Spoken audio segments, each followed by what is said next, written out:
तो चलिए एक ऐसी महान गाथा में उतरते हैं जो नायकों, देवताओं और राक्षसों की दुनिया को हमारे सामने लाकर खड़ा कर देती है। ये कहानी है राम और सीता की, और उनकी परीक्षाओं का सफर बस यहीं से शुरू होता है। आप जानते हैं, हर लेजेंड की एक शुरुआत होती है, एक ऐसा पल जो सब कुछ बदल देता है। राम के लिए वो पल था एक जबरदस्त युद्ध, एक ऐसी लड़ाई जिसने उनके महान भविष्य की नींव रखी। तो कहानी शुरू होती है अयोध्या के दो नौजवान राजकुमारों से, राम और लक्ष्मण। उनकी शान जिंदगी में एक मोड़ तब आता है जब ऋषि विश्वामित्र मदद मांगने आते हैं, और बस यहीं से, अनजाने में ही सही, वो अपनी किस्मत की तरफ पहला कदम बढ़ा देते हैं। तो उनका पहला चैलेंज क्या था? एक विशाल और खतरनाक राक्षसी का सामना करना जिसका नाम था ताड़का। वो जंगल में ऋषियों की पूजा पाठ में हमेशा अड़चने डालती थी, और अब इन नौजवान राजकुमारों पर जिम्मेदारी थी कि वो वहां शांति वापस लाएं। आप सोचिए, इतना भयानक दुश्मन सामने है, लेकिन राम वो बिल्कुल शांत और निडर खड़े रहे, और यही गुण आगे चलकर उनकी पहचान बनने वाले थे। ये हमें सिखाता है कि असली ताकत बॉडी में नहीं बल्कि मन के कंट्रोल में होती है। तो ताड़का पर राम की जीत से एक बात तो साफ हो जाती है, जब हिम्मत और रहमदिली एक साथ आ जाए ना, तो बड़ी से बड़ी बुराई भी घुटने टेक देती है। लेकिन रुकिए, असली टेस्ट तो भी बाकी था। ताड़का के बेटे मारीच और सुबाहु अपनी पूरी राक्षसों की फौज लेकर आ धमके। राम का एक बाण मारीच को उड़ाकर सीधा समंदर में फेंक देता है, और दूसरा सुबाहु का काम तमाम कर देता है, और लक्ष्मण के साथ मिलकर उन्होंने बुराई का नामो निशान मिटा दिया। तो इस जीत ने एक चीज साबित कर दी कि उम्र से कोई फर्क नहीं पड़ता। अगर दिल में हिम्मत और हुनर हो तो एक नौजवान भी दुनिया को बचा सकता है। ये दोनों राजकुमार सच में हीरो थे।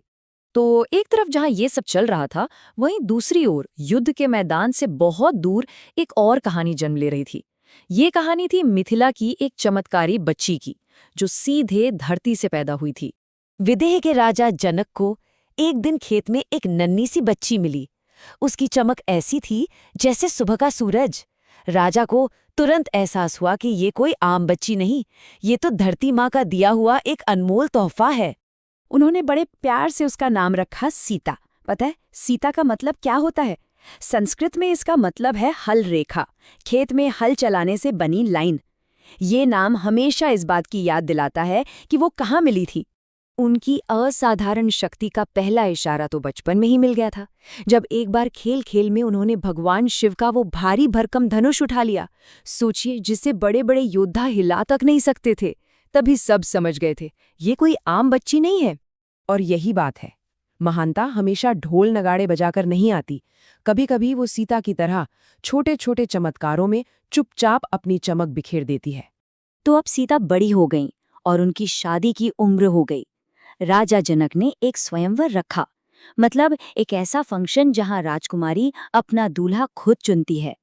लेकिन यहाँ एक शर्त थी, एक ऐसी शर्त जो लगभग नामुमकिन थी, और इस शर्त के सेंटर में था वही शिवजी का दिव्य धनुष। तो भाई, दूर दूर के राज्यों से बड़े बड़े राजकुमार आए सीता से शादी करने।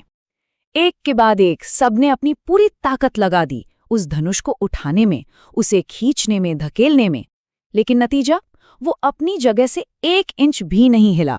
तो अब सवाल ये था, क्या कोई है जो इस दिव्य धनुष को उठा सके? क्या कोई भी इसके काबिल नहीं है? और ठीक उसी वक्त ऋषि विश्वामित्र के साथ मिथिला पहुंचे राम चुपचाप अपनी बारी का इंतजार कर रहे थे। और बस यहीं आकर कहानी के दोनों सिरे एक दूसरे से मिल जाते हैं। वो पल जब राम उस महान धनुष की तरफ बढ़े, और फिर किस्मत ने अपना पासा फेंका। जहां बाकी राजकुमार हाँप रहे थे, राम बिल्कुल शांत थे। वो धनुष के पास गए, उसे इतनी आसानी से उठाया मानो वो कोई खिलौना हो, और जैसे ही उस पर डोरी चढ़ाने लगे, कड़ाक, एक जोरदार आवाज के साथ वो धनुष टूट गया। पूरा का पूरा महल बस खुशी से झूम उठा।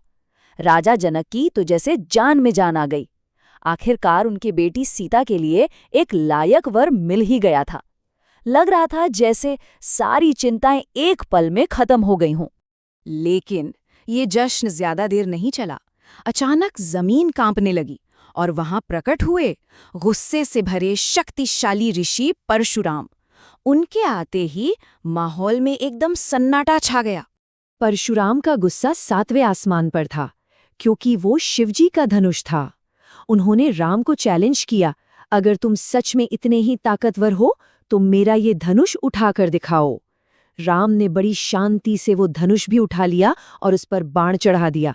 और बस उसी पल परशुराम को सब समझ आ गया, ये कोई आम राजकुमार नहीं, ये तो खुद भगवान विष्णु का अवतार है। राम का असली रूप पहचानते ही परशुराम का सारा गुस्सा शांत हो गया।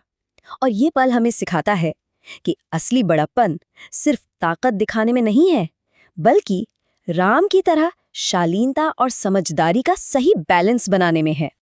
तो ये कहानी हम एक सवाल के साथ छोड़ जाती है।